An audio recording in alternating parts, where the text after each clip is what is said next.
Welcome to the Bandano Podcast, where we're calling a spade a spade. Great to be here with you guys today. Caitlin Clark has already been ruled out for tomorrow's game, Tuesday night, against New York in New York. And Kelsey Plum blows the lid off the joint, letting us all in on a small secret. Team Clark, they had no idea what was awaiting them walking into that locker room come WNBA All-Star Saturday night. They were walking into the arena with a good mood, smiling from ear to ear, getting ready to play some ball. And then they walk into the locker room, and then hanging on everybody's locker, unbeknownst to them, there's a shirt that says, "Pay us what you owe us." WNBA Players Association bigwigs conspired behind the scenes, and magically, well, we will get into that. Let's start with the big news of the day. Fever coach Stephanie White says Caitlin Clark plans to meet with doctors early this week, and then they'll formulate a plan. So Clark is not expected to play Tuesday in New York. Let's hear exactly what Stephanie White Lies has to say. Well, I haven't seen since the game last night, but I think she's progressing. I think that we're continuing to address everything that needs to be addressed. She's gonna see some doctors and get some more tests run early in the week. I don't expect her to be available on Tuesday, so we're just gonna continue to take it one day at a time and let her get her evaluations early this week, and then once we've done that, hopefully we'll have more of a clear line of what it looks like. Caitlin Clark not expected to be available on Tuesday. She's going to be meeting with doctors. They will be formulating a plan. You know what I'm thinking, folks?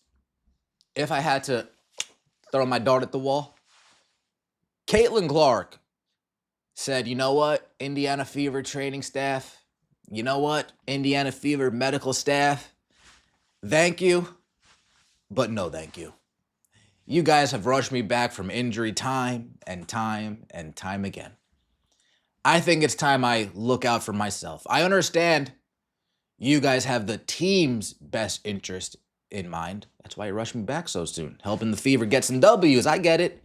But it's time I have my best interest in mind. So I'll consult my doctors. We will formulate a plan, and then we'll let you know. And do you want to know what also makes me believe this? We're not getting the run of the mill. We're not getting the runaround. We're not getting dragged along for the ride. All-Star game. Let's think, folks. All-Star weekend. We didn't wait for the last minute for that announcement to be had. No, Caitlin Clark came out with her team and put out a statement. Unfortunately, I'm not making it. 3-point contest, I'd love to. Can't make it. All-Star game, I'd love to. Can't make it. Then we get this Tuesday Liberty game.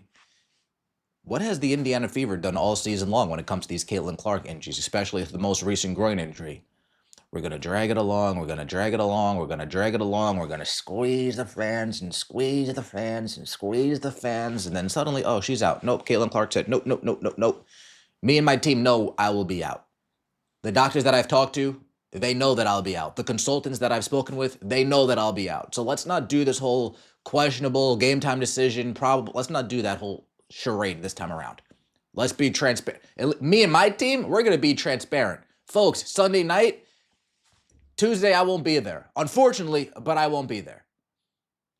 So Stephanie and Indiana, when you guys get asked about this, don't lie to the people. Tell them I won't be available, because I won't be. I'm talking to my own doctors. I'm talking to my own team. I'm talking to my own staff. Stephanie White, even after the last time we saw the New York Liberty, she spoke about Caitlin Clark and her team. Caitlin and her team will decide what's best moving forward. Caitlin and her team will take a look at it. I think Caitlin has her own team now. I think she's dipping in that Tom Brady realm already. Trainer solely focused on me. Medical staff solely focused on me. Strength and conditioning coach solely focused on me. Consultants solely focused on my well-being. Papa Clark, Mama Clark, Connor. That's my circle. We will make decisions moving forward. Very interesting how that happens. And very interesting. It's interesting to see how this has gone from a day-to-day status to she's now seeing doctors to formulate a plan. Wasn't there any kind of plan in place to begin with? And Scott says there was a plan. Then she suffered a new injury. Now, clearly this person's talking about this most recent injury. What was the plan then? What was the plan this most recent injury that forced her to miss the Liberty game, that forced her to miss All-Star Weekend? You guys know what I say, right? You guys know what I say. Get well, Kaylin. Take all this time that you need. This lady has got to be completely stressed out. So what happened with questionable status before? Obvious that Fever team decision on the day-to-day stuff with this injury is questionable. Oh, yeah. All their decisions when it comes to the day-to-day stuff has been more than questionable. And the outside noise, again, Caitlin Clark's an entertainer and she's a woman of the people. So if she sees fans coming out, spending XYZ just to get a look at her, and she's seeing it play out in real time, like, damn, you guys are just, why can't you just tell them I'm not going to be here? Wait, you guys are just questionable game time decision. Wait, what do you mean questionable game time decision? Have you seen my... Very interesting indeed. Kelsey Plum. Oh, snap. Kelsey. What does Kelsey Plum have to say about the powerful moment of the Pay Us What You Owe Us t-shirts? Let's see. That was a very powerful moment. We didn't, at least as players, we didn't know that was going to happen. So I think it was kind of like a genuine surprise. But the t-shirt, just United Front was determined this morning that we had a meeting for. And, not to tattletale, but 0 members of Team Clark were very present for that. But no, we were just, we had a very... that really needed to be mentioned. Damn. I'm trying to make a situation light, okay? But yeah, no, I think it was just all of us getting on the same page for the game. We wanted to do something that was just united and collective, and I thought that it was a very powerful moment and got the point across. And, sometimes you don't have to... 0 members of Team Clark were present for that meeting. Folks, who was on Team Collier?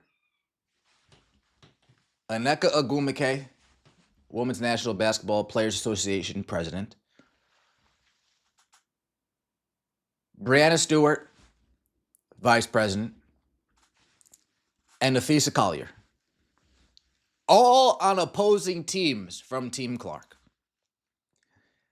How does it work out that the 3 biggest players in the Players Association had an idea about wearing a Pay Us What You Owe Us t-shirt, make this decision last minute that this is what the players will do? Team Clark somehow isn't present in the meeting that this will take place. You're telling me that all the players on Team Clark were either uninformed that this meeting was taking place, or they all would rather do something else? Now, I know people think that this is a dig at Team Clark. What, is Caitlin their babysitters? Is Caitlin their handlers? She probably didn't even know that this meeting was taking place. This is what we're going to do, guys. And when they walk in, they'll figure it out. Or maybe the meeting was at 12 p.m. and they texted them at 11:59, hey, we got a meeting going on. Can you make it? Oh, no, I'm sorry. This is so last minute. I have tons of engagements that I've already committed to. Sorry. It's All-Star Weekend. I need notice to attend things like this. I don't think there's any malice on Team Clark's part, actually. Oh, we're not going to attend that meeting. Why? Why would they do that? Why would they purposely do that? Hey, guys, the day before the All-Star game, we're going to have a meeting. Oh, sweet. Perfect. No members of Team Clark were present when the decision was made to wear Pay Us What You Owe Us t-shirts? That sounds like the Players Association bigwigs conspiring behind the scenes, ambushing Team Clark into wearing that. That's what that sounds like to me. And then you show up and you realize, damn, the whole other team is wearing that. Social pressure, peer pressure. You just throw the shirt on. You had no plans on wearing the shirt. You had no plans on making the statement. But the social engineering that takes place in the WNBA, sometimes it just gets thrown upon you. And Kelsey Plum let everybody know, we had no idea. We had no idea. Sabrina Ionescu saying, damn, not really sure if you should say that, But I don't think she's saying that because it makes Caitlin Clark look bad. I think she's saying that because it makes the other team look bad. More notably, Aneka, Fee, and Brianna Stewart. That's why I think she's like, damn, that doesn't really make us look too good. United front, but only half of us were really united. United front, but only half of us are really talking about what to do behind the scenes. United front, but we just... Uh-oh. Shout out to Kelsey Plum, by the way. Calling a spade a spade. She wasn't even scared. Sometimes you don't need to reveal every detail, but I'm glad she revealed it. Let me know what you think in the comment section below. I appreciate all the support. Don't forget to like the video if you enjoyed and subscribe to the channel. That would mean so much to me. We'll see you next time, and as always, take it easy.